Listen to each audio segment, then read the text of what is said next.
What is the difference between freedom and free stuff? Does banning gas-powered lawn equipment advance battery power tech? And is an open border policy stance essential for being a Christian? We'll discuss these questions and more on today's episode of Good Take, Bad Take. Hey friends, welcome to this episode of Good Take, Bad Take. This is the show where we gather takes we see in our social media feeds. We critique them about whether they're good or bad and give our opinions and arguments for what we think makes them good or bad. My name's Britt and I'm here with my co-host Donnie. And before we get started, make sure to like, share, subscribe. You can find us on Good Take, Bad Take Pod on Instagram and Good Bad Take Pod on Twitter and YouTube. And without further ado, let's get into a few of these takes. So the first one comes from Jack V. Lloyd on Twitter. And he writes, too many confuse freedom with free stuff. What do you think? Yeah, I think that's correct. There's been this weird reframing that I see sometimes from people where they will say freedom requires the ability to do all things. So for instance, this reframing of the debate, usually it's one step above the most basic argument of someone saying, well, like, isn't free healthcare a good thing? It's usually one step above that where someone might respond and say, well, you're not entitled to the right of anyone else's labor. And then the response comes from there, this reframing of like, well, you're not actually free unless you're free to live your life without having to worry about healthcare or without having to risk dying because of basic things. So without this right to healthcare, you aren't really free. And I think that's the most common case, but I think it gets applied in other ones as well that he's talking about where people confuse freedom with free stuff. And I think that that's the misunderstanding of even the idea of rights.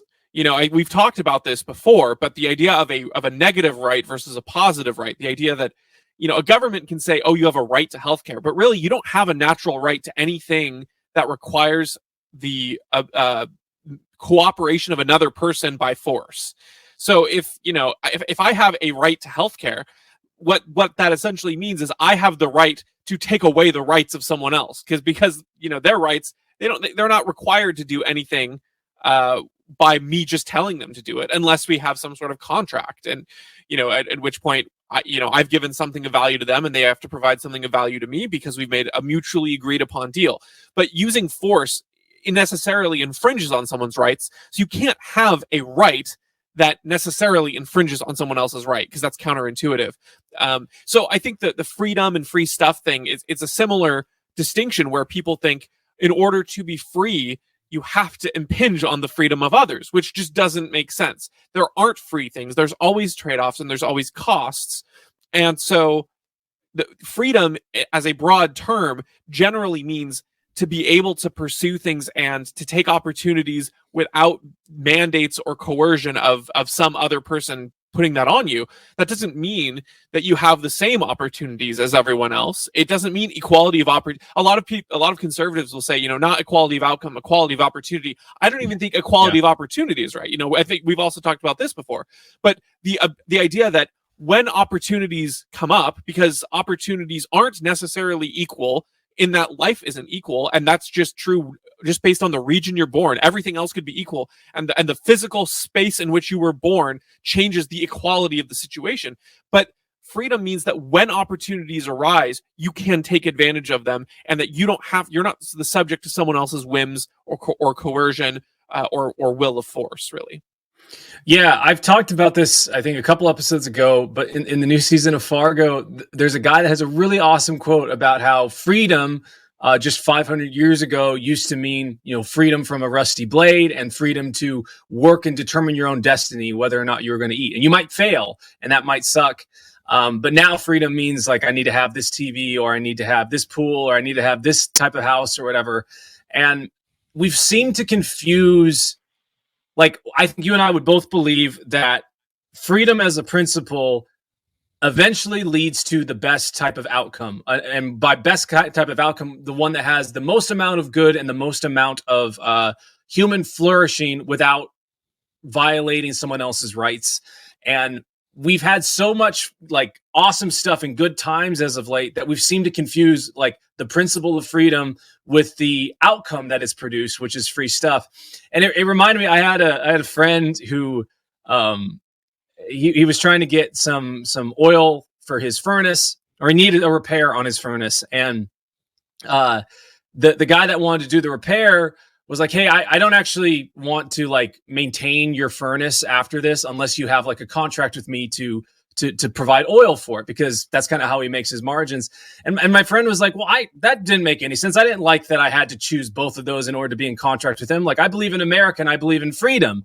It's like, hey, you have confused like your right to determine your own destiny with the right to, force someone to do something for your own benefit. And this person had obviously confused if I have good things, that means freedom. Like that's not what freedom means. Freedom means that you could actually be worse off by applying that principle, but at least you have the principle. And that's what a principle is supposed to be. It's supposed to surpass your individual well-being in a lot of ways. It's supposed to be, as like Jordan B. Peterson was talking about, it's the sovereign over the sovereign. Like it's the rule that is supposed to guide everyone that has all of the power or none of the power, regardless of your circumstances. And that has led us to the prosperity that we have today. But because we're not practicing the tradition of freedom, we continue to be more and more and more in danger of losing not only just that principle of freedom, but also the good outcomes that it's produced. Yeah, the other issue that comes up that I think hits on a lot of these ideas, especially when you bring up the contract example where it's like, I'm going to give you one service, but I'm going to bundle it. Another policy thing that gets brought up a lot, and there's a bill before Washington's House right now to add Washington to this movement, is right to repair, which I'm not sure if you're super keen on or if you've heard that movement, but essentially it's the idea that if a manufacturer of electronics, and this kind of plays into the tech sphere, but as well as interestingly enough, the agricultural market of electronics like tractors and things like that. The right to repair people say that basically, if you're sold this product, the company that sells you that product has to make their documentation for repair public. They have to give access to any kind of proprietary tools or components at cost, and they can't make it overly difficult for like a small repair store or something to buy them. They can't, make it like $1 million for the special type of screwdriver you need, and you can't just say, oh well, we'll ship it to you in 10 years, kind of thing. They're trying to basically say that they're required to provide this. Now, my personal thought is, these companies ought to do that. They ought to make their documentation public. They ought to make the components available, because that's a better ecosystem for the consumer. But when we're talking about this as a right, this is what, again, you don't have the right to access all those things. You, as a consumer, have the right to repair something that you've bought insofar as your own ability and skill to do so allows you to. But if you don't have those components, your right does not extend onto the company that's produced it to provide you with the specialized things. And there's a lot of reasons why a company might want to make their tech a specific proprietary way. But the main point to me is that you there are people who would argue in favor of intellectual property rights, like doing that violates their intellectual property rights, that they and that discourages research and development for specialized stuff, because then you're going to get knockoffs. But you could also talk about from a security standpoint, like a lot of these right to repair bills will specifically exempt cars or medical equipment because of the security flaws that it can expose and things like that. So there are, I'm not a huge proponent of intellectual property for those reasons, but there are legitimate reasons why a company might choose to do things in a way where they're not giving out documentation, where they're not making components or tools widely accessible for this. And so while I, on an individual level, think it would be better off if these companies did provide this and did provide, the availability for you to repair something, I'm not going to sit here and pretend that there's this right that the government needs to mandate and force upon these companies to provide me with that opportunity. Because again, I don't think that freedom means that you are free to access every opportunity equally, because that also means that people giving out opportunities are mandated to create or give or to perform some sort of action. And so this is just a case that, to me, it's kind of like with the example you gave with your friend and the oil, where it's like a company might say, yeah, I'm going to invest all this research and development into this phone, and then we're not going to let people see the documentation because we think that that's a worthwhile investment so that we can create this cool product. without having competitors knock it off in these certain ways, without learning our secrets or whatever. And again, whether or not you believe in intellectual property, that's their calculation, that's their investment, and incentivizes them to do certain things in a certain way. And if a competitor manages to take apart the phone and figure it out themselves, I think you have the right to do that. But you don't have the right to make the original company source you that documentation, source you the parts or the tools required.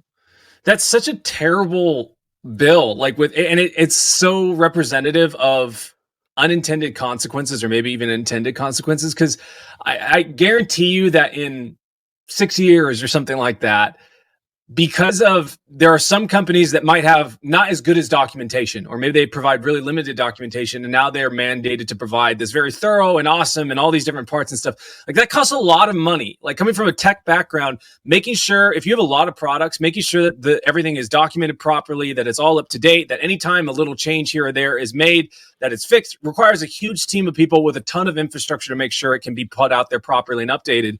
And so that inevitably is going to be baked into the cost of the good at the end of the day. And when it's baked into the cost in 6 years, they're going to be like, hey, like, electronics now cost too much. You know, the electronics have raised by X amount of percentage over this time frame. Now we need to make a bill to, keep that in check, because these greedy companies have raised their prices.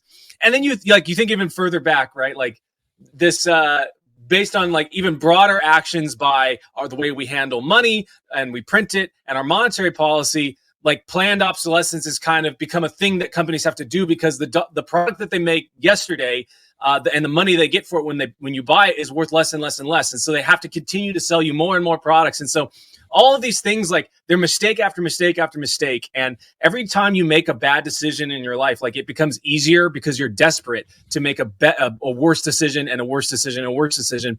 It's the same type of principle for government. And when you limit people's freedom and you limit their ability to make a good decision, that means that, things can only get worse, and people are going to not be able to make the trade-offs that are necessary for a good outcome. Well said. All right, moving on to our next one. So Washington State has a bill right now, HB 1868, and it governs, basically sets a due date for when, lawn equipment that is gas powered can continue to be sold. And this person writes on it, yeah, lawn equipment is terrible for the environment, and this surge of money will push battery tech way ahead. What do you think? I think this is a terrible take. This was a comment specifically on a short form video I'd made for our company. And if you're listening to this during the next few months, I'm sure we're going to get a lot of Washington State bills, because we are in Washington State. It's legislative session, and that's directly where I work. So you're going to see this kind of content. Hopefully, it's more relatable. But yeah, we're not the only ones. I'm pretty sure California has. I think it might be the city of Seattle's already banned non-electric leaf blowers and things like that, and so this would be a statewide adoption. And the thing to me is, when there's kind of there's multiple components, but two components right now that come to mind about this comment and about this policy of banning gas-powered power tools, things like leaf blowers, lawnmowers, etc. The first is this citation, it's terrible for the environment. And what oftentimes people who want to demonstrate how bad for the environment these things are, the benchmark they will use is they will always compare it to like car emissions. But the funny thing is that whenever you talk about car emissions are always compared to how much emissions the US puts out in total or something like that. And it's always relatively comparing to something that is greater. But when you zoom out to the big picture, like, for instance, how much emissions our cars put out in the global emissions calculation is a fraction of a percent. And so when we're talking about these power tools being similar output to certain rates of cars driving, you're talking about a fraction of a percent. And you're not talking about this in the United States, which is a fraction of the global percent. You're talking about in Washington State, which is going to be a fraction of a percent of the United States output. And then you're talking about, again, the specifically the subset of electric power vehicles. So it's, you talk about it, and it's easy to say, this is like 300 miles of driving of a car or something like that. It's like, wow, that sounds like a lot. But when you look at it, it's actually a tiny, tiny percentage. So would it be better for the environment if all of these were electric? Probably in the long run, yes, true. But as we always say, there are never solutions, there are always trade-offs. And what is the trade-off? The trade-off is the cost that this puts on people. So let's talk about, if you have a, if it makes sense for you as a consumer, you're going to buy an electric one probably for convenience. And if not, maybe, more and more people are generally moving in that direction as the technology improves. There's an incentive for it to get better because people want to move to that, generally speaking, because it's more convenient than gas. You don't have to fill up, you can just recharge. There's good incentive. But if it's not good enough for you, you're not going to, and that's fine. I actually own an electric lawnmower because my yard isn't so big that I need gas. And I like that it's, slightly quieter. It's not way quieter, but it's slightly quieter. But the thing is that the surge of money pushing battery tech ahead is such a cop-out because this would, again, not be a meaningful surge into battery tech as an industry. This is talking about replacing one subset of Washington State's economy relative to the global economy of batteries being pushed. So this is not going to incentivize battery tech to get ahead any more than just the natural adoption of these kind of technologies will and would. But this is really especially bad for people who got large yards. That sucks. For people who need to upgrade, they're generally speaking, electric is going to be more expensive. So it hurts lower income people, but it really hurts lower income people who tend to run landscaping businesses and yardscaping businesses, because they have to switch over all of their equipment when their old stuff goes bad. And that's a huge imposition of cost. And for all of those who think, oh, it won't be that big of a deal, the bill specifically creates a grant for local governments so that when local governments have to switch over their equipment that is gas powered, they get to do it from a taxpayer fund. So they recognize that there's a very real cost. Now, are private businesses going to get any reimbursement? Of course not. But the local governments will, because they recognize that it's an expensive shift.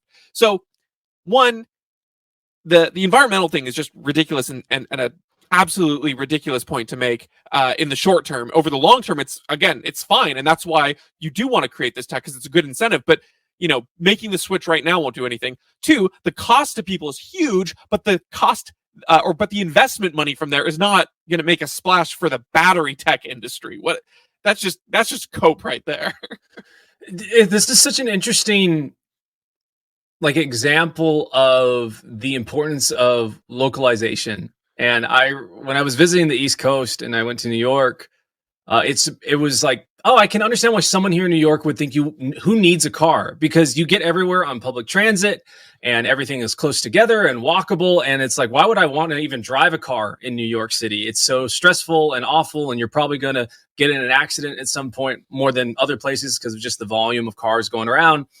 But then if you go just to Eastern Washington here in Washington State, it's like, yeah, your neighbor's house could be 20 minutes away and, 20, 30 miles away, and you need to drive there. And maybe the nearest grocery store, I know where my wife grew up on the east side of the state, the nearest Costco is 150 miles away, right? So if you've got an electric vehicle that only has a 300 or 240 mile range, you basically can't go to Costco if you were forced to have an electric vehicle. That's why you need to have some form of gas powered car so you can fill up, then or there and not have to take hours at a charging station. One of the things that, these people, like you're saying, with the smaller lawns, I have a fairly small lawn. I have a gas powered mower now though, but it's you can get by with a battery powered piece of equipment. But the second you have an acre, or maybe you're going to be doing 5 acres worth of lawns because that's what your profession is landscaping, suddenly you realize why gas is so much better than battery tech. You no longer have to wait to charge a battery. You don't have to haul around all of these batteries all over the place. And it's so much better. But people that are supporting this bill, they either don't have any lawn to take care of because they live in, an apartment or in a townhouse or something like that. Or if they do have one, it's incredibly small, and it's well, why would anyone else need this huge lawnmower that's gas powered and loud? It's okay, well, you go mow a lawn or be in charge of an acre of lawn and see why you need gas powered. The other aspect that is funny to me is this thought that batteries are more ethical or more good for the planet or something like that. And it's like if you like, I remember I listened to an episode of Joe Rogan about this guy who did a journalist who did reporting in the Congo about cobalt and lithium mining, and everyone that is skeptical of batteries or really supports batteries should go listen to it, because chances are the battery that you use was probably mined by a slave with their bare hands, or at least the cobalt or lithium that built it was mined with their bare hands for little to no money, and being with coercion and awfulness. And not only is like a human cost that is terrible, it's also like environmentally bad. So there's not really any good side to this. It turns out that to create energy, sometimes things have to be destroyed, and there's ethical and unethical ways of that occurring. And the other side too of this, like that just really bothers me about this take, is this surge of money will push battery tech ahead. It's like, yeah, so making it so that battery tech doesn't have to be better than gas technology means that battery tech is going to have all this investment poured in. What's going to happen is battery tech is going to stagnate. It's going to be like, oh yeah, like everyone has to buy our stuff, so why would we innovate? Like even the most socialist of socialists and tree huggers of tree huggers know that when you create a monopoly, there is no incentive to innovate. And what is this other than a monopoly on lawn equipment? Like these battery companies now have a monopoly, and they have no incentive to make their technology better or more, in terms of energy per density efficient than gas. So it's not going to, it will get better because they have to compete somewhat with each other. There's enough battery tech companies, but it's not going to get better at the rate that this person thinks it is. And it's definitely not like a positive for battery tech innovation. Yeah, exactly right. Yeah. I just think it's funny because people who generally support this kind of bill are the ones who claim to care about the low income people, but like this is just drastically anti low income individuals. Because I mean, if your yard is larger or even medium size, like one, battery wear is a real thing. So like the first year you own a lawnmower with, like my batteries for my lawnmower like are way shorter than they used to be. I mean, it's actually to the point where it's like I actually had to buy a second battery just because, and it's like, my yard's not even that big, but the drain is real. So that's one thing about batteries. But two, when you end up having to buy more batteries, like that's just more cost. And if you don't buy more batteries and you just charge it up more, that's time, and time is a hugely valuable resource. So it's just so annoying. And the thing that also ticks me off about this is one of the main concerns people are talking about in the bill pushing it is the noise pollution. About, oh well, you're waking up the neighbors. It's like, okay, that is the most first world problem I can possibly imagine. That's ridiculous. Yeah. Okay, I think that's all I've got on that. Let's move to the next one. We've got Robert Higgs, and this is an older take on Facebook. It's from November 28th, 2016. And he writes, "The U.S. empire is an evil thing.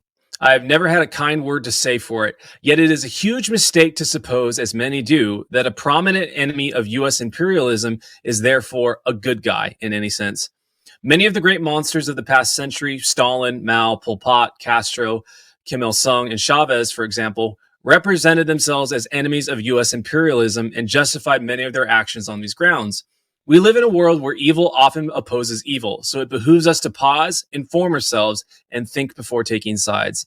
In political battles, it is common to find that there are no good guys." What do you think? I think this is an excellent take. It's really good.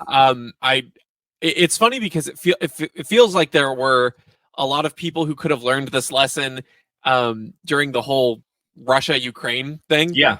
And I think it's funny because a lot of the people who support the war in Ukraine will talk as though, oh man, if you oppose supporting Ukraine, you're just pro Putin Russia. But then there were a lot of people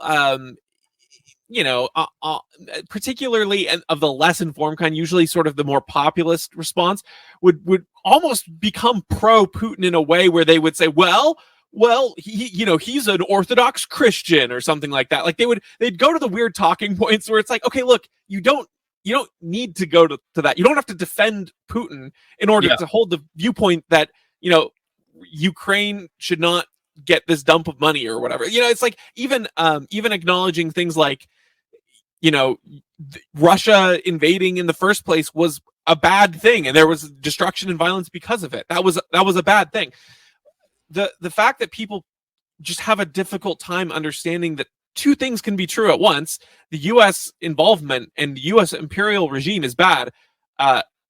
doesn't, that can be true while there are bad things abroad. It's like there are bad things abroad and we don't have to intervene because us intervening is also a bad thing and will make things worse. These can be true at the same time, but a lot of people struggle and they almost have a reactionary, well, just because the people who disagree with me don't like that guy, I'm going to suddenly support and like that guy.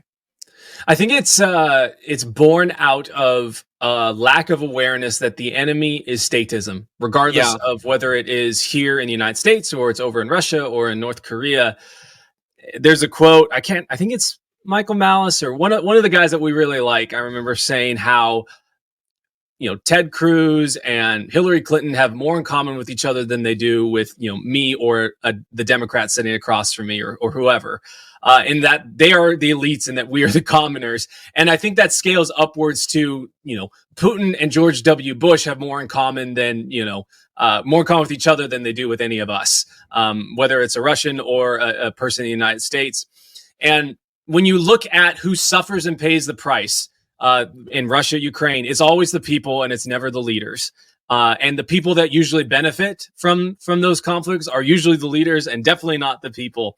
And so this is such a great take because it's like nuanced, but it's also very like heavy-handed and strong in that, like, yeah, there is a clear delineation. Like usually the people that are in charge, the leaders of these countries, they are bad. And the people usually are not very bad. Usually they are innocents caught up in the middle of some sort of power struggle of ego or desire for more money or some crazy ideology. And they're being sacrificed as, basically meat shields. I'm thinking specifically like Ukraine and Russia. And the regime and the establishment and the elites, they use this thought of like, oh, well, these are our enemies. There has to be a good guy and a bad guy on each side. And they're not wrong. There are good guys and bad guys, but they're redirecting your gaze from who the actual bad guys are, which is the people that are in charge, and saying, well, no, it's just those people on that other side of the world. It's like, no, I think, like I was saying, Putin and George W. Bush have way more in common than they do with each of their constituents. And the sooner people realize that, the sooner these people have less respect and therefore less ability and power to sacrifice their folks on whatever type of altar of power that they desire. Yeah, absolutely right. I just wonder, I wonder how much sensationalized media drives sort of this, because I don't know. I was thinking about here. Sorry, my brain's kind of all over the place. No, I was thinking about a TikTok I watched where there was a history professor who was talking about how harmful fictionalized media, fictionalized historical media is for real history. And he was talking about specifically in the case of Hamilton. And he was saying, now I love Hamilton. Hamilton's great music. And I'm like, I don't agree with you there. But he's like, but it was terrible for actual Hamilton historians because it tells Lin-Manuel Miranda's version of Hamilton. Hamilton is him. That's not Alexander Hamilton. And so what they decided to do was, because it was so popular, they said, oh, well, this is really cool. There's a big opportunity now for us to show the real history, and we'll use some of the same actors, and they'll go around and they will do a show after the production of Hamilton that talks about the real historical events, and we'll use the same actors. And it was supposed to go on tour with the whole show throughout the entire event. It got canceled after 2 because people didn't want to hear it. They related it, but to the dramatized sort of, kids' color book version of Hamilton being this perfect person, and the musical version of events was way more interesting and colorful to them. And so they just rejected the reality. And so I wonder how much of that sensation plays into this scenario where people can't denounce the idea of or come to terms with the idea that the real people who suffer are the people on the ground. And that's true whether or not it's the good or the bad guys doing the bombing. It's not like, all right, the US is the Avengers and Russia is Thanos. It's like, that's how people conceptualize these things in so many cases. And they just kind of reject the idea of, oh, maybe there's more to this than that. I don't know. That's just kind of my initial thoughts on that. I don't know how much there is to it, but I do wonder if in particular the media sensationalization of things is playing into that. I don't know.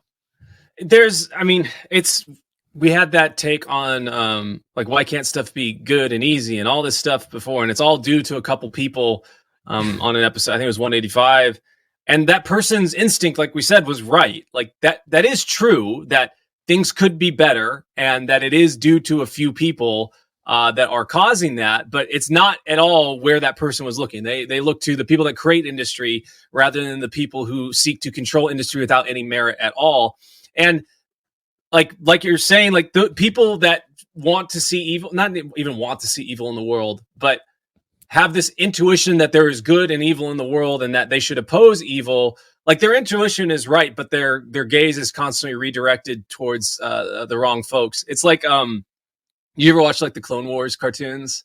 I've seen some, not the holistically, but I've all seen right. Them, yeah. I'm kind of going off in different places too, but there's one episode where like there's this corrupt general, and he's basically wants to kill his entire platoon. So he orders one side to like start firing at this other, saying, "Oh, the droids put on the armor of our friends, and so you need to fight each other." And that's really what's going on in a lot of ways, is that these elites are just like, "Oh yeah, like I need to have this, or I need to have that, or I want to keep power." And so the best way for me to keep power is to direct a person's gaze to their neighbor, proverbial, whether it's across the world or it's next to us.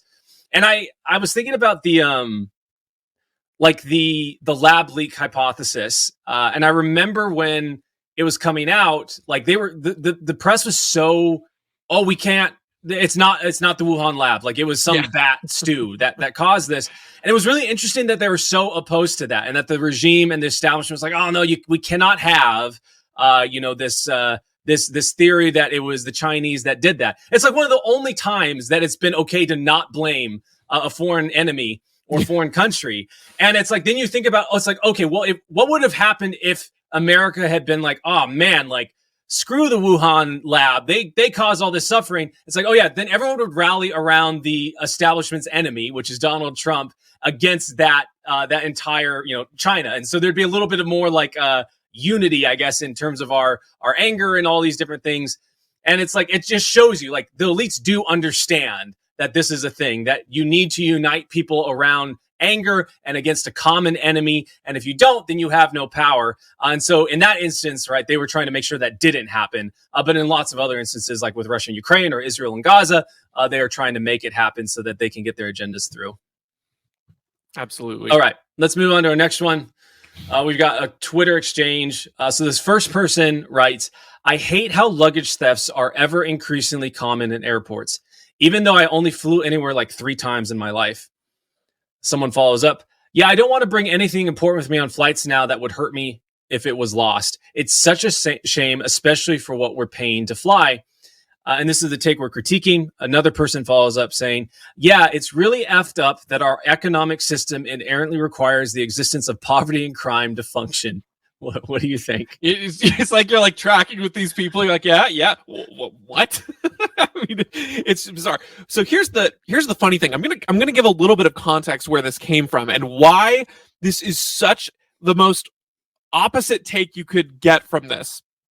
So this is comments on a video of a guy who made a little mini documentary where he had made this very custom Game Boy Advance for his girlfriend, because she'd had one that was in this pink clamshell, case when she was a kid, and then it accidentally got tossed long ago. So he recreated this. He made it like tricked out, totally customized, put all her favorite games on it from a childhood. Very sentimental. When they took a trip somewhere, and when they were flying back, she realized it was gone. She couldn't find it.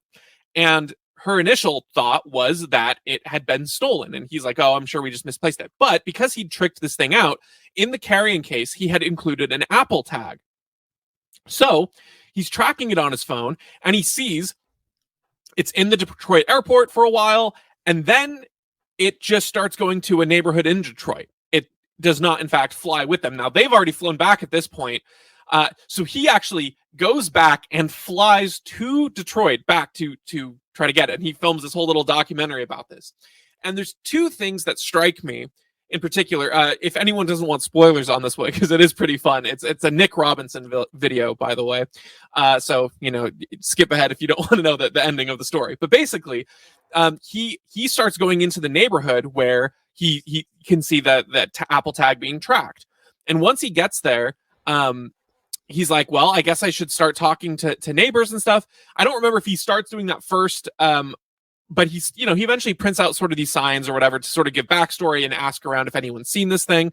But at one point he gets police to help him because he's like, oh, I guess I don't want to look sketchy, like I'm just like wandering through the neighborhood. This will give me some credence. So the cops are like, all right, well, you should stay in the car. We're going to do all the asking. So they go, and he basically narrows it down to like four houses where it's going to be based on proximity. It's somewhere in the yard, somewhere in the range of these.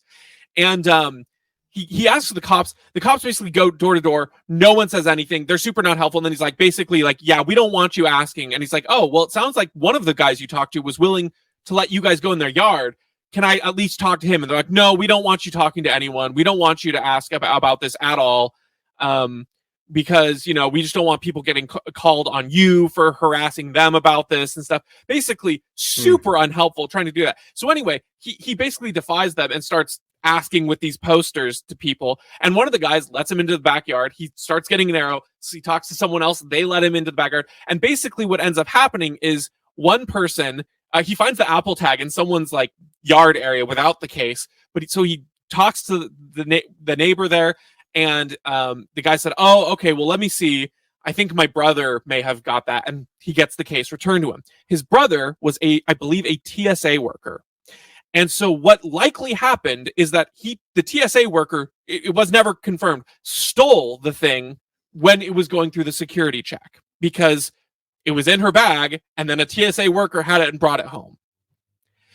So the takeaways from on this story, and TSA.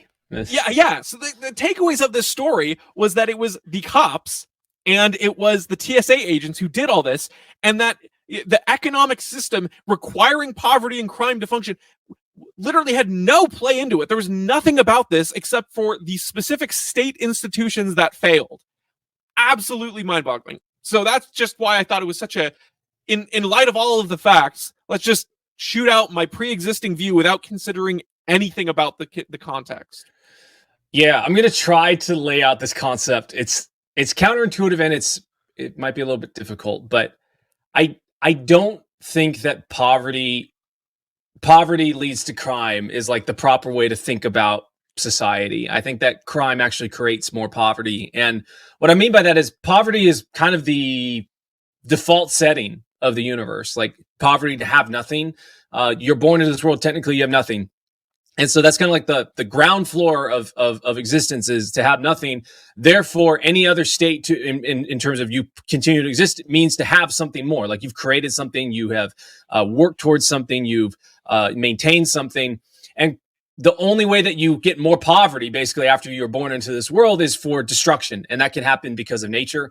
You can have a hurricane come through your town and destroy things that you've built up, or it can happen by other people that don't produce anything, use destructive forces to take or remove your property or things that you've built. And so a lot of people assume that it's like, oh, well, like there's just so much crime in that area because of poverty. It's like, well, that's not exactly true. Like the crime is just furthering the bad state that is there in the first place. And there's lots of reasons why an area is poor. And yes, a lot of it many times it can be due to coercion and bad things. And sometimes it's also just due to, it's like, hey, you built a city in the middle of a desert or something like that, where there's not a lot of resources in general that people can create. And so, yeah, like crime is not caused by poverty. It just furthers more of it. And I think that's an important distinction to make. It's a destructive force. It's not just a force that's there in the first place. And this person saying that like, oh, we have an economic system that's inherently requires the existence of poverty. It's like, no, like any economic system, it's a system that generates things. It literally, the only way that an economic system exists is by eliminating poverty. Because like I've said, poverty is the existence of nothing. You come into this world with nothing. Even a bad economic socialist system that produces inefficiently and definitely redistributes and destroys wealth, it still produces more than zero, right? And so therefore, it is actually eliminating poverty. And so I guess in like some like philosophical way, it's like, yeah, you need poverty in order to eliminate it, or like an economic system inherently eliminates poverty, so therefore poverty has to exist. But that's not what this person means. They're saying like, oh, well, for people to be rich, other people have to become poor. That's not true. That's just crime. That's crime that is the antithesis of production, the antithesis of capitalism. It's destruction of value and destruction of efficiency. It doesn't lead to better outcomes. It doesn't lead to people being more prosperous or more sustainable. Those are all things that are key and core to a market developing and being, maintaining itself. Without them, it doesn't exist at all. Yeah, right. Exactly. And then you look again within this context, and it makes no sense. The prior comment says it's such a shame, especially for what we're paying to fly. That saying it's unfortunate that we get so much luggage thefts, especially for what we're paying to fly. And then this person takes from that, yeah, without these luggage thefts, there's no way they would be able to charge and make money, like, which just makes no sense. That doesn't follow or read at all. The more you pay for a ticket, the better the outcome should be, which is true. And if that's not happening, that's a failure of the system. So where's the theft happening? Oh, that's right. It's happening in the state-run mandated part of it, not the part that the ticket money would be going towards. And that's the thing, is it's like, if an airline is charging you more money and you have a bad experience without with proper market functions, without bailing things out in a capitalist free market system, they are now incentivized to lower prices in order to make things right. If there's like, for instance, with the whole Alaska Airlines thing, where the plane was flying and then part of the plane just like tears off in the sky, I'm going to guess that Alaska Airlines tickets are going to be a little bit discounted from now on, right? Because they have to attract that back. Now, when it comes to the TSA, with all of the thefts that go on with TSA thefts, with people getting by with unsafe materials, is there any kind of discount? Is there any kind of recompense that people who deal with that problem are going to get? Absolutely not, because they don't operate in this market system. So the existence of crime and poverty it's like, that's not a product or a necessity of a free market system. That's what slips in through the cracks of a badly functioning person who in a normal system would be driven out of a market. Yeah. Or the slips and cracks that come through a system that can't be driven out of the market, aka the TSA. Yeah. All right, moving on to our last one. We've got a reply to a post by Elon Musk and Libs of TikTok. So Libs of TikTok writes, breaking, buses are now pulling up to a school in New York and dropping off illegals. School is closed tomorrow because illegals will be sleeping in the school's gym. And Elon retweets this, writing, this is what happens when you run out of hotel rooms. Soon, cities will run out of schools to vacate. Then they will come for your homes. And it was pretty funny is that not even a couple of days later, after this take, there was an announcement from I can't remember who it was in New York, but asking citizens to basically open up their homes to illegal immigrants because they were running out of room. Ben Avery responds to this, writing, interesting how your patriotic Christian followers are the most upset at housing people in need. I'll just leave this here. And he leaves a meme with a Jesus figure and NPC. And Jesus writes, keep on loving one another as brothers and sisters. Do not forget to show hospitality to strangers, for by doing so, some people have shown hospitality to angels without knowing it. And then the NPC says, no, he didn't mean people who got here illegally. What do you think? Should Christians be, are they hypocrites for opposing some of these things that are going on or being upset about it? Of course not. And the worst part about this is that the people who are saying, oh, wow, Christians are such hypocrites, they're the ones who are advocating on all of the policies for other people to do good things and don't do any of the good things themselves.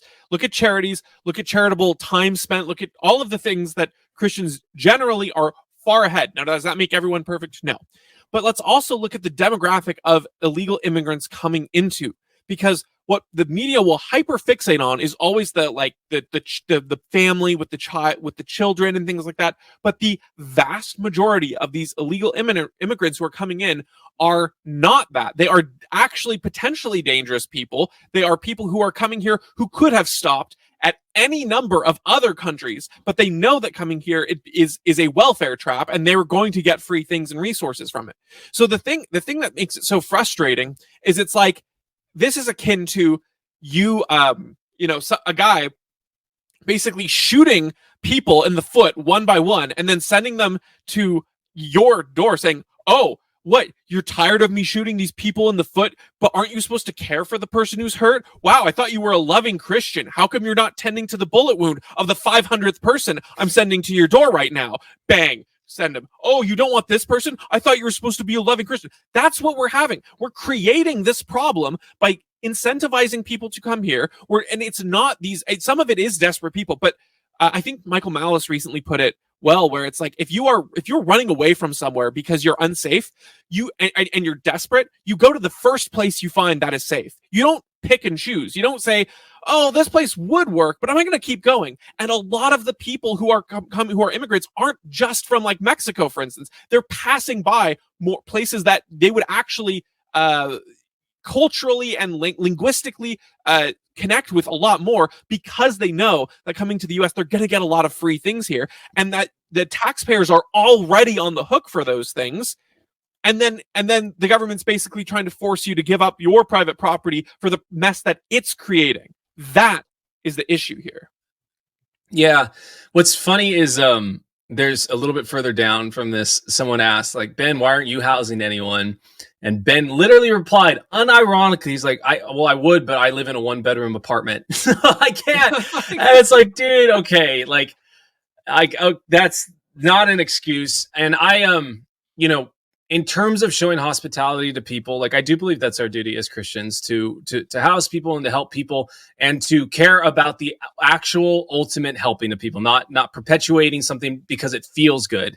And that's what a lot of these different types of immigration policies is it feels good. And so we're going to do these types of policies that incentivize more and more suffering for people to make a dangerous journey because we've promised them we're going to give them all these different things, when it's like, we actually can't sustain that. It's not possible.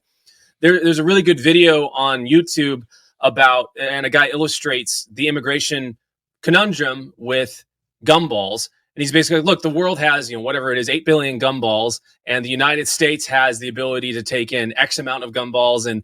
And suddenly, like, if we've got our current birth rate, and then you take in these other gumballs, and then even if we took in like 10% of the world that wants to come here, we would not be able to support it. And then suddenly, like, there is no actual system for any human flourishing because it's been overwhelmed.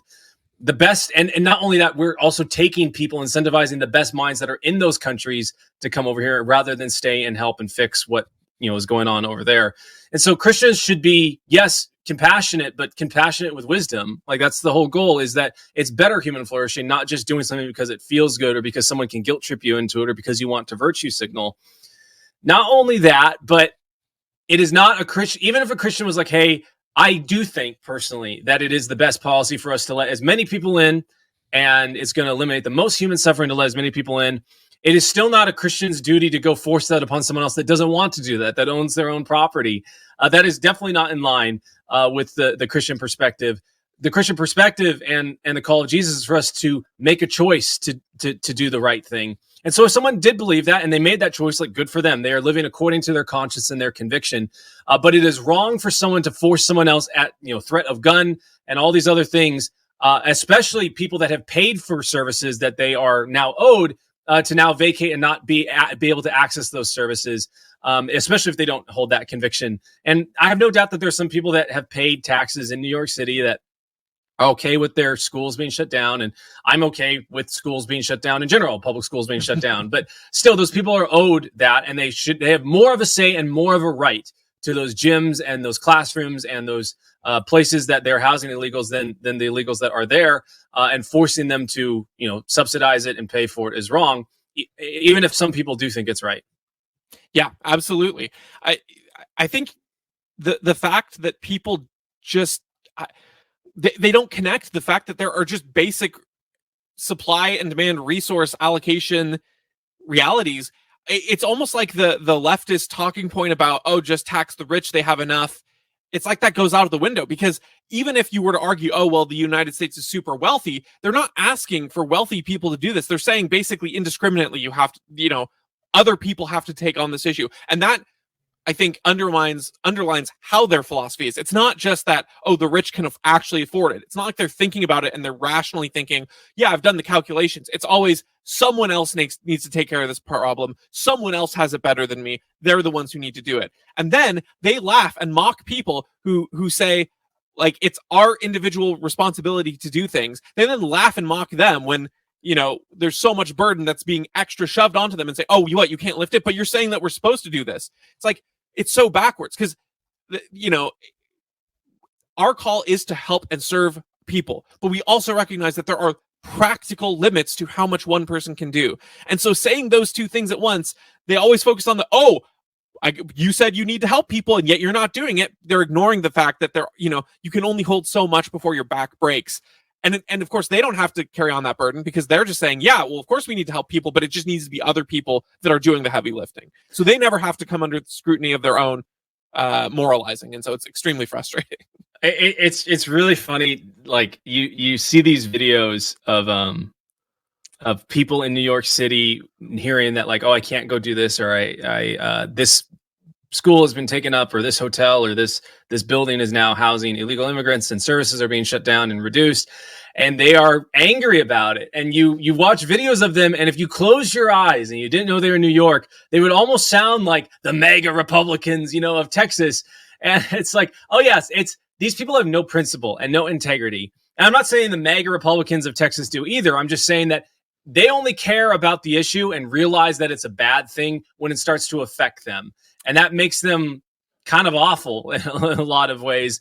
And it's all the more argument for localization where, hey, when there's a problem, like, you should allow the people that are closest to that problem to deal with it the way that they want to deal with it. And you shouldn't have someone in New York saying, like, oh yeah, you have to do it this way or that way, especially when there is no incentive and there is no consequence for them of those decisions. And they only stand to reap the benefit of feeling like they're virtuous.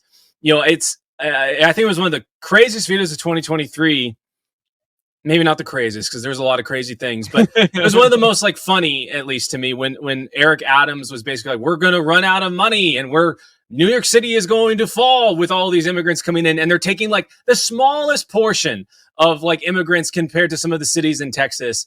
I can't remember the name of the city, but there's a city in Texas that's like 100,000 people, and they were ingesting 14,000 immigrants every single week. That's 14% of the population. And they've been doing that for years and years and complaining about and saying, hey, we need to do something about it. It fell on deaf ears. And suddenly New York, which is has millions of people in it, takes in the smallest amount of percentage of people into it, smaller than this Texas town. And suddenly everyone's in an uproar about it. It's like, yeah, now you kind of can empathize with what's going on down south, especially, the towns that are not as well off and have all of the industry and all of the wealth and the elites advocating for them. And so, for these people that want to advocate for the least of us, you can probably start with your fellow countrymen, and you don't have to do that first, but, like, that should definitely be part of the calculus. Yeah, absolutely right. Cool. Well, friends, thank you so much for hanging out with us. We really appreciate it. Please leave a comment, like, share, subscribe. We'd love to hear from you, and we'll catch you on the next one.